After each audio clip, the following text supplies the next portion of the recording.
Muito boa noite, muito bem-vindos. Nessa sexta-feira, dia 9 de abril, estamos recomeçando a nossa leitura de Marcos, dando continuidade aonde tínhamos parado. E quero convidá-lo a nos acompanhar. Só lembrando que agora as nossas leituras de Marcos são sempre quartas e sextas às 20 horas.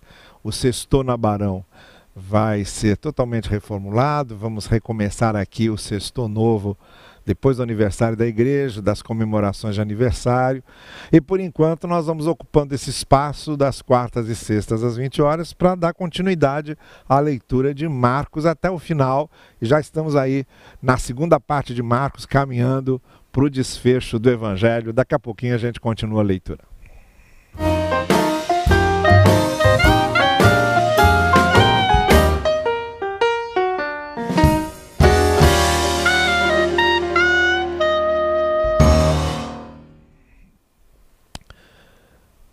Olha, nós estamos caminhando com Jesus rumo a Jerusalém.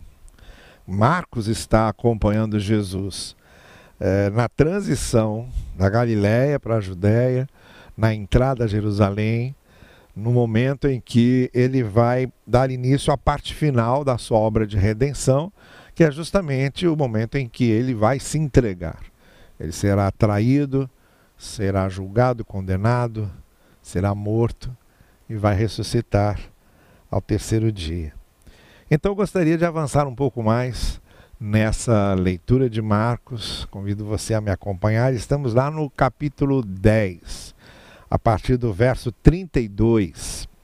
E eu quero ler esse trecho que agora vai de 32 até 52, com esses 3 episódios que estão aí, muito ligados um ao outro, não é?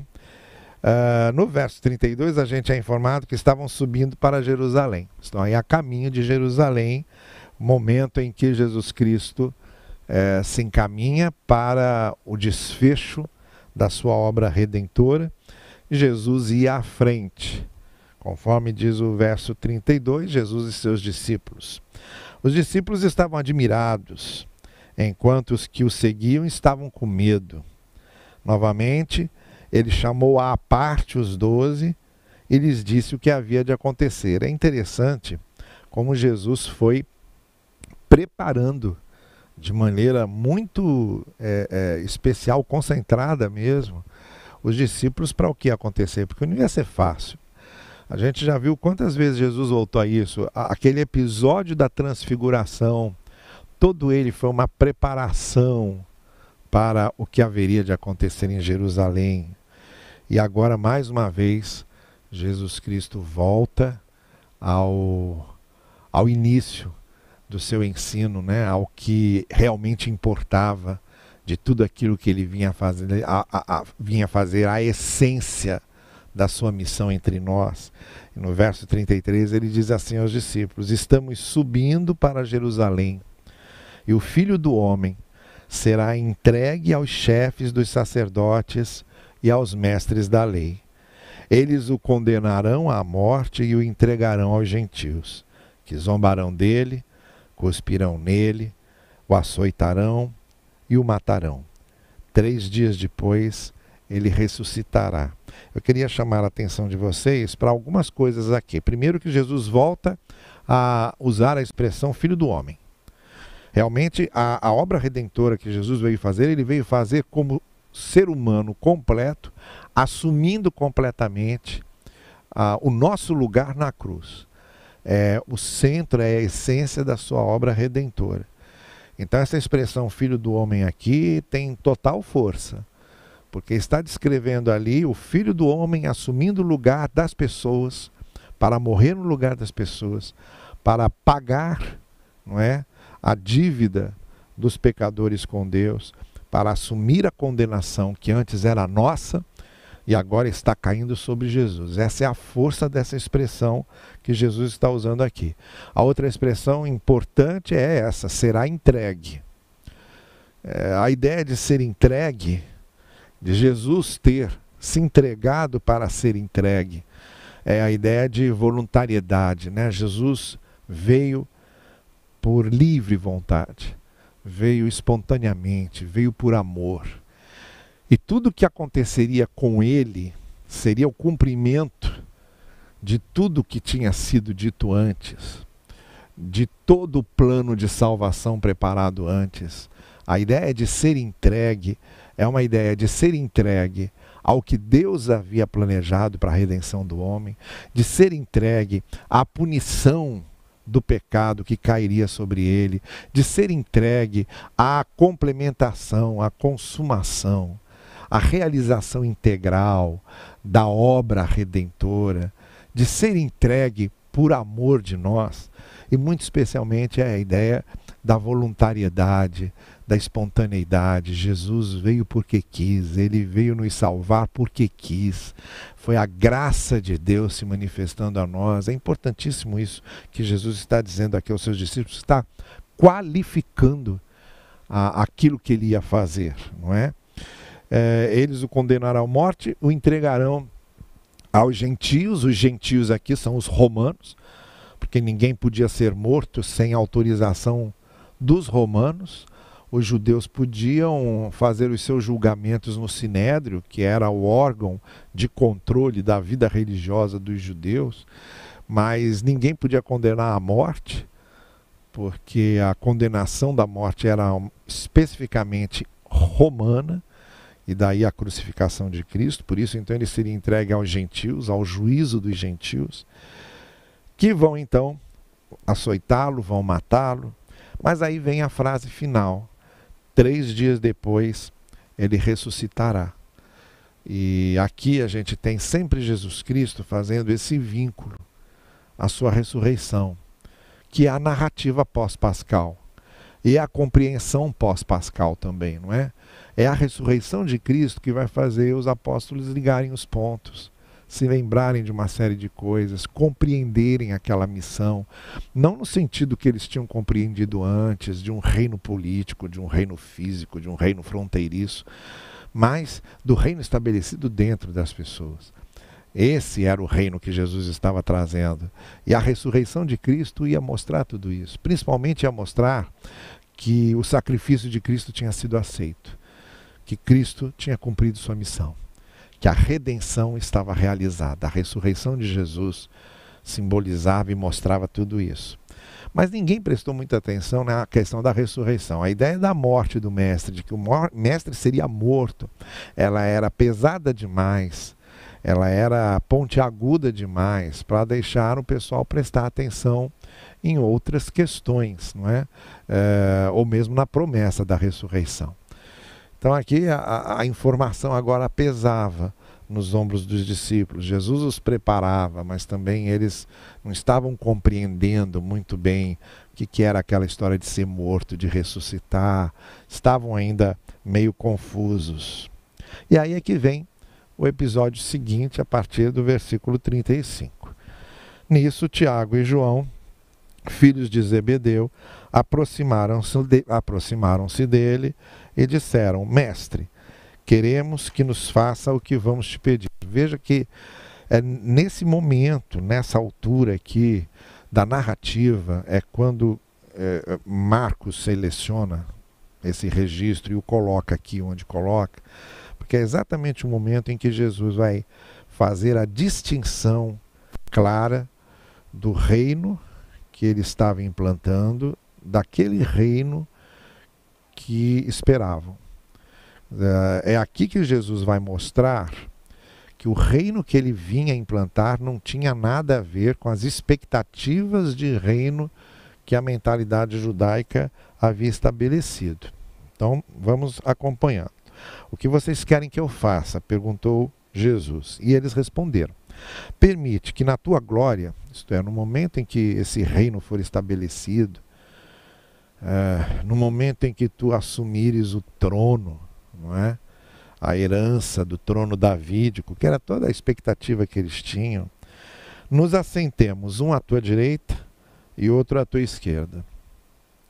A expectativa dos discípulos pelo reino era uma expectativa de um reino político, físico, terreno, material, fronteiriço, um reino de muros, um reino de exércitos, um reino com o trono terreno, não é?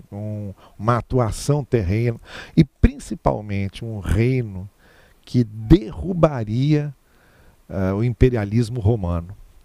A presença dos romanos ali era tremendamente indigesta, os judeus contrariados com aquele domínio, humilhados com aquele domínio. Então a expectativa desse Messias que vem estabelecer um reino que vai livrá-los do domínio romano era uma esperança que todos eles acalentavam nos seus corações com muita vivacidade. Aí vem o pedido, né? Quando esse reino foi estabelecido, os romanos forem postos para correr e o reino de Israel voltar a existir de maneira real, o que eles queriam era fazer parte do poder do reino de Israel, né? Se sentar ali ao lado de Jesus era uma maneira de dizer, olha, nós queremos participar aí desse reino, do domínio desse reino, queremos ser ali os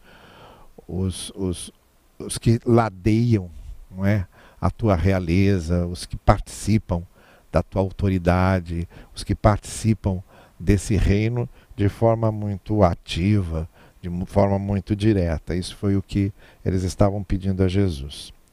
Aí Jesus Cristo, então, que já estava há algum tempo ensinando a eles e preparando-os para o fato de que o reino do qual ele estava falando não significava exatamente o que eles estavam esperando. E eu volto a dizer aqui uma coisa que eu já disse para vocês várias vezes: Deus não tem nada a ver com as nossas expectativas. As expectativas que a gente cria a respeito de Deus são nossas. E Deus não é obrigado a ficar atendendo expectativas que criamos sobre Deus. Aquilo que a gente espera que Deus faça do nosso jeito, no nosso tempo, Deus não tem nenhum compromisso com ele, ou com isso. Então, muitas vezes, não é que a gente se decepciona com Deus, a gente se decepciona com o que a gente espera de Deus. Mas Deus não é obrigado a atender o que esperamos, até porque seus propósitos, seus projetos são outros. Não é isso que ele diz através de Isaías para o povo? Olha, os meus caminhos são muito mais elevados do que os de vocês, os meus pensamentos são muito mais altos do que os de vocês. Então ele absolutamente não é obrigado a ficar correspondendo às nossas expectativas, muito especialmente essas expectativas mais terrenas, mais imediatas, mais seculares, não é? Mais voltadas para a questões menores, transitórias, efêmeras, passageiras, muito menos com isso. Então o que Jesus diz aqui é importante, porque ele diz assim: vocês não sabem o que estão pedindo. O que vocês estão, a maneira como vocês estão vendo o reino, não tem nada a ver com o reino que eu estou proclamando e com o reino que está sendo implantado. Podem vocês beber o cálice que eu estou bebendo ou ser batizados com o batismo com que eu estou sendo batizado? O cálice de Jesus aqui agora, o batismo de Jesus aqui agora, era tudo aquilo que ele ia assumir. Seu sofrimento, a sua cruz, a sua morte. Aquele era o seu cálice agora, aquele era o seu batismo agora. E ele está perguntando aos discípulos dele: olha, eu estou passando agora, eu estou tomando um cálice, estou passando por um batismo que não é nada disso que vocês estão esperando. É um batismo de sofrimento, é um cálice de amargura, é um cálice de dor, é um batismo de morte. É isso que eu estou passando agora. Vocês estão preparados para me acompanhar nisso? Vocês acham que podem me acompanhar nisso? Aí eles responderam: podemos. Aí ele disse: então agora vocês vão experimentar o que é o meu reino de verdade, porque vocês beberão o cálice que estou bebendo e serão batizados com o batismo com que estou sendo batizado. Isto é, para aquele momento, o que eles iriam experimentar era a mesma coisa que Jesus experimentaria. Jesus é preso, eles se dispersam. Depois que Jesus ascende aos céus, eles se escondem, com muito medo de tudo. Depois que acontece aquela experiência no dia de Pentecostes, começam a pregar, mas começam a ser perseguidos e começam a ser presos. Os apóstolos, todos eles, com exceção de Judas, não é, que já tinha saído antes, mas todos eles tiveram de beber o cálice e serem batizados no batismo de sangue de sofrimento que Jesus foi, porque todos eles foram martirizados. O que Jesus assumiu por causa do reino que ele estava implantando e que não tinha nada a ver com aquele reino de glória, os discípulos também assumiriam. eles também experimentariam esse momento de dor, de perseguição, de morte. Depois é que viria sim. Aí sim viria o reino do triunfo, da vitória, quando Jesus diz: vocês vão se assentar à minha direita ou à minha esquerda, não cabe a mim conceder, isso não está na minha alçada, esses lugares pertencem àqueles para quem foram preparados, essa disputa aqui não faz nenhum sentido, e toda a glória e o triunfo que vocês estão almejando, vocês conseguirão só depois. Aqui, nessa vida, comprometidos com esse cálice que eu estou bebendo e com esse batismo pelo qual estou passando, vocês também participarão do meu sofrimento. E é para isso que vocês devem estar preparados. Quando os outros 10 ouviram essas coisas, foram indignados falar com Tiago e João. Aí Jesus os chamou e encerrou a sua lição importantíssima, dizendo: vocês sabem que aqueles que são considerados governantes das nações as dominam e as pessoas importantes exercem poder sobre elas. Não será assim entre vocês. Isto é, essa discussão sobre poder, sobre sentar-se no trono, sobre participar de domínio, não são discussões para a igreja, não são discussões para os discípulos. Essas discussões de poder são discussões para políticos. São discussões de governantes, disputas de poder, disputas de domínio, desejos de poder e domínio, não fazem parte da perspectiva dos discípulos, porque não fizeram parte da perspectiva de Jesus. Essa perspectiva de poder e domínio não pode ter na igreja. Isto é, o meio pelo qual o evangelho deve ser proclamado não são os meios do poder e do domínio. Essas disputas de poder e domínio pertencem aos políticos e aos governantes. Não é o discurso de vocês, não é o posicionamento de vocês, não é o caminho de vocês. Não será assim entre vocês, porque o reino que Jesus vem implantar é outro. Ao contrário, quem quiser tornar-se importante entre vocês deverá ser servo. E quem quiser ser o primeiro deverá ser escravo de todos. Esse é o reino que Jesus vinha implantar. Pois nem mesmo o Filho do Homem veio para ser servido, mas para servir, e para dar a sua vida em resgate de muitos. Esse é o evangelho que Jesus veio pregar, esse é o reino que Jesus veio implantar. O que Jesus estava fazendo era deixar bem claro na mente, no pensamento, nas reações dos discípulos, na compreensão dos discípulos, o que era o verdadeiro evangelho, o que era o verdadeiro reino. Nada a ver com aquelas expectativas, mas tudo a ver com o plano da redenção, tudo a ver com o reino que é implantado dentro de nós e tudo a ver com o preço que pagamos por proclamarmos esse evangelho e por proclamarmos esse reino.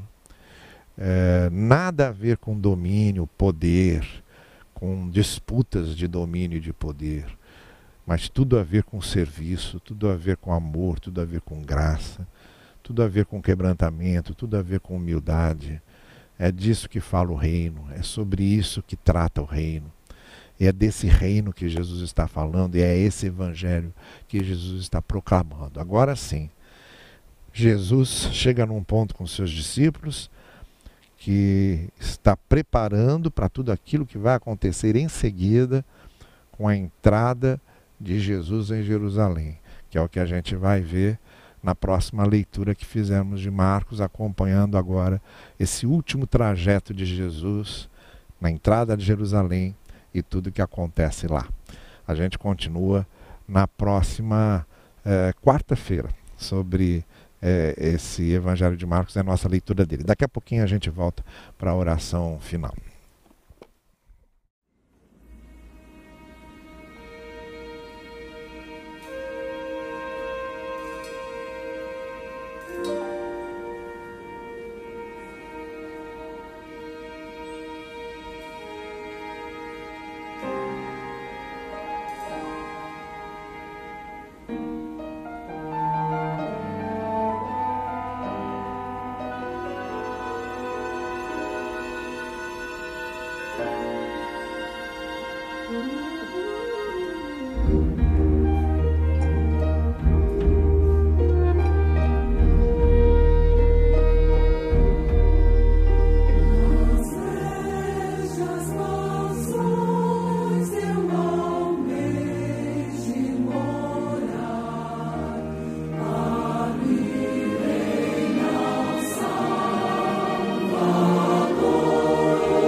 Quero convidar você então a nós orarmos juntos. Na quarta-feira que vem, damos prosseguimento aqui à nossa leitura de Marcos, aprendendo as lições do Evangelho da redenção de Jesus Cristo. Ore comigo. Senhor querido, abençoa-nos no conhecimento que estamos tendo da Tua palavra, do Teu amor, da Tua graça. E conduz-nos nesse caminho para que nos aperfeiçoemos cada vez mais como discípulos Teus. É o que pedimos, no precioso nome de Cristo Jesus. Amém. Amém. Uma noite muito boa para vocês todos.